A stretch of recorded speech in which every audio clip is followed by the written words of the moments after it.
Parsha of VAYERA follows the life of Sarah and Abraham.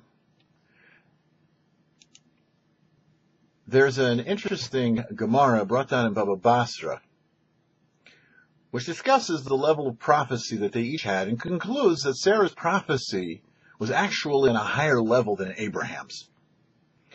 A certain Rabbi, a Talmudist living in Babylon, encountered Abraham and Sarah, and Abraham was in Sarah's arms, and Sarah was checking Abraham's hair, which alludes to the fact that Sarah's prophecy was head and shoulders more than Abraham because her arms were around his head. What was she checking for? She was checking for lice. And we're told that lice refers to those parasites which clung to Abraham, like, for example, Hagar and Yishmael, who Sarah ordered Abraham to throw out so that they would not infringe on Yitzchak and his inheritance. There's something very perplexing. The Zohar writes that Sarah is analogous of the body, and Abraham analogous of the soul. And here we're saying that the body is higher than the soul. And the answer is, in one aspect, yes. The soul, before it is enclosed in the body, is in a pristine state united with Hashem. It is incapable of improvement.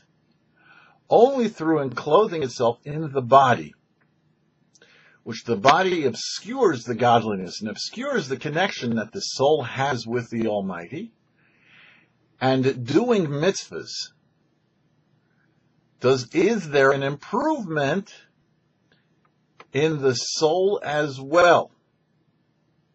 And you might say it's up to the body to purify the soul. The analogy is given. Because most of the world's water is salt water. And it's described that there are channels underneath the earth, underneath the dry land, that the salt water passes through. And as it passes through all the schmutz and silt and etc., the salt falls out and the water comes up fresh. It is the same deal also with our soul. Our soul comes down into the world and is purified, you might say, and becomes like fresh water through going through the schmutz of the world. For the YouParsha, I'm Herschel Finman.